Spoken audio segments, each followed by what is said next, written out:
Kalau orang seperti Rizal Ramli diberikan kedudukan sebagai presiden juga untuk mewakili Indonesia, tentu lain sambutannya. Ya. Jadi lebih baik mundur diri supaya baik-baik kok. Kita akan terima kasih. Ini dua-duanya saya suka banget ya. Saya juga mengidola kepada mereka nih. Orang cerdas dan berhati nurani. Ya, dan sekarang ini saya sangat bersyukur sekali. Tuhan memberikan sebuah jabatan yang saya bisa berbuat sesuatu, dan ya saya ingin melakukan sesuatu itu. Dan akhirnya mereka mendapat yang terbaik, Jokowi. Dan hampir majoriti rakyat Indonesia mengagumi Jokowi, menyanjung Jokowi dan menghormati Jokowi. Jokowi bukan tipe pemimpin internasional. Pemimpin-pemimpin itu ada bakat-bakatnya. Jadi kalau kita melihat suatu fakta harus lebih utuh, dan tugas saya adalah mengatakan demikian, publik juga harus adil. Kalau misalnya ada hal yang positif, capaian yang positif terkait dengan kinerja Presiden Jokowi, kita juga tidak boleh pelit memberikan apresiasi. Presidente della Repubblica di Indonesia. The President of the Republic of Indonesia. That is why, Prime Minister, I am so grateful to you for recognizing this central truth and for bringing them in, giving them a seat at this most important table so that climate change can be tackled in partnership. It is why I also wish President Widodo every possible success when you pass the baton to him in a month's time. Ini nggak usah digede-gedean bahwa Indonesia diakui dunia memimpin G20, anggotanya 20. Itu nggak ada poin apa-apa di situ tuh. Orang nggak anggap itu sebagai sesuatu. Dipuji-puji oleh Italia, silahkan Pak Presiden. Nama Presiden Joko Widodo diresmikan sebagai nama salah satu jalan di Abu Dhabi. Kita ya senang aja ngobrol dengan teman-teman di Abu Dhabi. Mereka juga bangga dengan nama itu. Jadi orang yang sini bangga dengan nama itu. Kalau Rizal Ramli dikasih jabatan presiden, dia pergi ke luar negeri, ya barangkali jauh lebih meriah sambutan. Makin lama Mas Jokowi di sana, beban rakyat biasa dan warisan buat siapapun nanti ini akan kompleks. Karena meninggalkan beban yang luar biasa. Seorang profesor dari Singapura bernama Kishore Mahbubani memaparkan tulisan berupa pujian untuk Presiden Joko Widodo.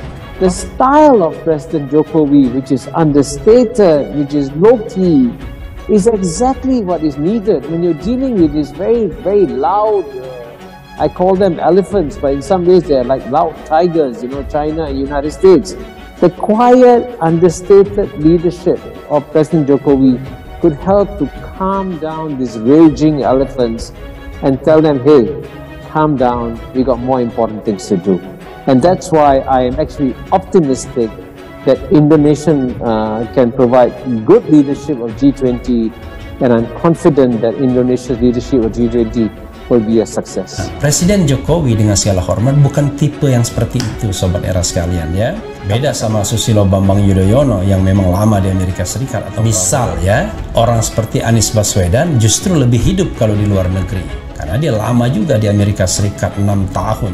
Lamun siro sakti, ojo mateni. Meskipun kamu sakti, meskipun kamu kuat, jangan suka menjatuhkan.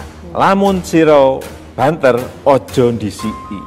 Meskipun kamu cepat, jangan suka mendahului. Yang ketiga tadi, lamun siro pinter, ojo minteri. Meskipun kamu pandai, jangan sok pintar. Iya, karena kan saya dapat banyak kiriman, ada potongan video Pak Jokowi yang lagi kasih sambutan tapi belepotan. Saya sebenarnya membayangkan saya kalau jadi Menlu duduk di sebelahnya, saya pasti mules juga kalau saya melihat seperti itu.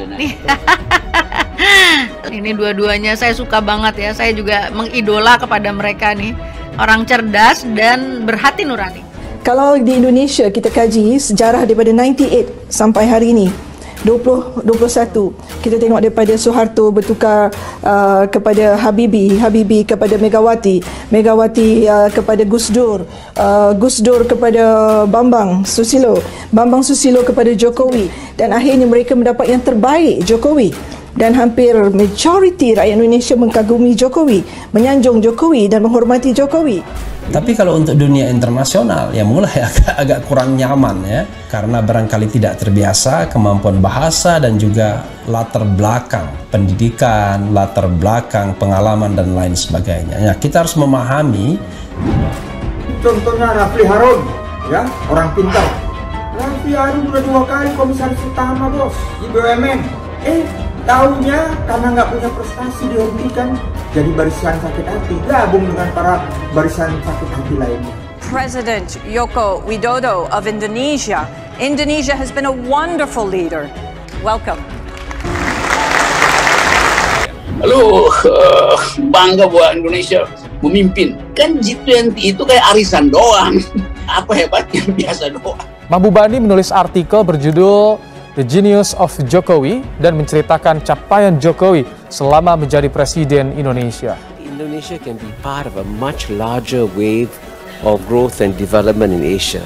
Pak Mahbubani itu melihat kebijakan Jokowi dari sisi gelas setengah penuh. Jokowi bukan tipe pemimpin internasional, tapi dia adalah pemimpin yang cocok untuk ke masyarakat bawah sekali, terutama masyarakat menengah ke bawah, karena dia berasal dari situ. Beda sama Susilo Bambang Yudhoyono yang memang lama di Amerika Serikat. Jangan juga lah para buzzer melebih-lebihkan. Ya, nanti saya menunjuk hidung sendiri sebelum menunjuk hidung orang lain. Pak Jokowi jangan pakai buzzer lagi, udah, maksudnya stop. Gitu. Kita udah terlalu banyak mendengar kritik atau keberatan kebijakan Pak Jokowi. Nah itu gelas tengah kosong. Nah itu gelas tengah kosong. Nah itu gelas tengah kosong. Presidente della Repubblica di Indonesia. The President of the Republic of Indonesia. Kita memang bisa mendesakkan, memohon kepada Allah agar diturunkan pemimpin yang memang tidak menghendaki perutnya itu dikenyangkan, tapi dia hanya menginginkan rakyat makan, rakyat bisa hidup dan selamat. Nah, kemana tuh cari hatinya kayak gitu tuh? Ngomong aja. President Joko Widodo of Indonesia. Indonesia has been a wonderful leader. Welcome. Ya memang saya minta Jokowi supaya ngaca, supaya tahu diri, karena kinerjanya payah banget. Social safety net Jokowi gagal tuh. Jadi harusnya, kan dia harusnya bikin riset si profesor ini kan. Tapi saya baca dia cuma wawancara doang, memperlihatkan bahwa Presiden Jokowi gagal dalam semua hal.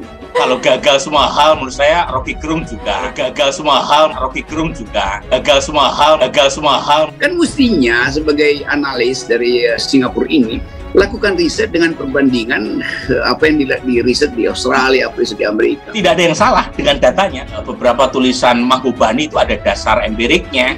Kalau kita baca, Mahbubani memuji habis Jokowi, terutama dari sisi developmentalism. Nah, ini yang kira-kira menjelaskan mengapa Mahbubani menyebut Jokowi sebagai sosok yang jenius. Jangan juga lah para buzzer melebih-lebihkan. Ini aja soal ekonomi.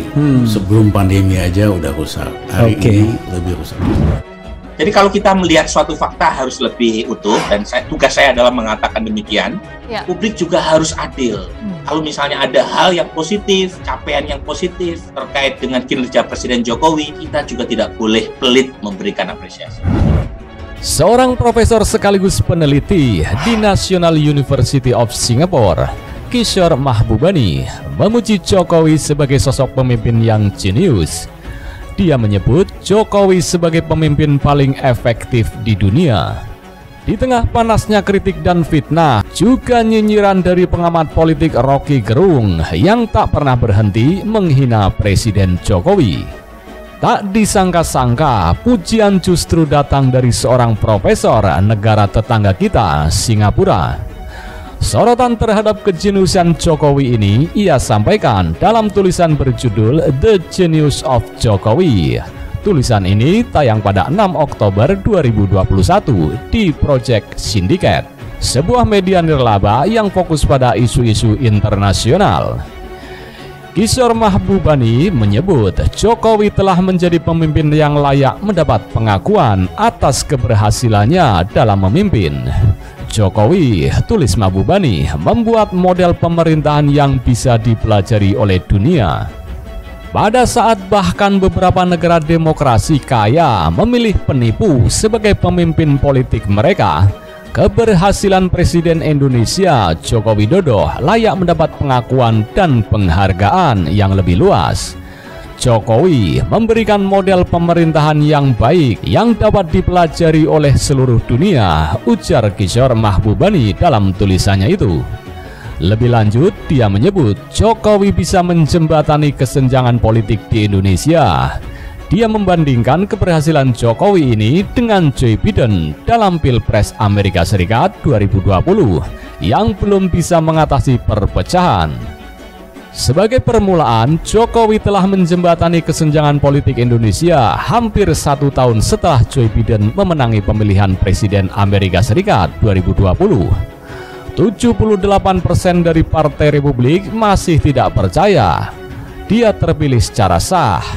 Biden menjabat sebagai senator Amerika Serikat selama 36 tahun, tetapi dia tidak dapat menyembuhkan perpecahan partisan Amerika. Sebaliknya, Capres dan Cawapres yang dikalahkan Jokowi dalam pemilihannya kembali 2019, Prabowo Subianto dan Sandiaga Uno, kini menjabat di kabinetnya, masing-masing sebagai Menteri Pertahanan dan Menteri Pariwisata, tulisnya. Selain itu, dia juga menyoroti cara Jokowi membalikan momentum pertumbuhan partai-partai paling Islamis di Indonesia, sebagian dengan menjadi inklusif. Dia membandingkannya dengan Presiden Brasil, Jair Bolsonaro, yang memperdalam perpecahan di Brasil. Jokowi telah menyatukan kembali negaranya secara politik, seperti yang dia katakan kepada saya dalam sebuah wawancara baru-baru ini. Pilar kategori ideologi Indonesia, Pancasila, menekankan persatuan dalam keragaman.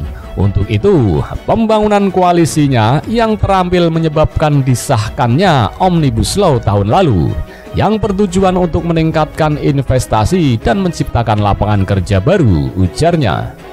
Kishore Mahbubani menyebut Jokowi telah menetapkan standar baru dalam pemerintahan Indonesia. Hal inilah yang menurutnya membuat negara demokrasi lain iri dengan Indonesia. Dia telah menetapkan standar pemerintahan yang baru yang seharusnya membuat iri negara-negara demokrasi besar lainnya, ungkapnya.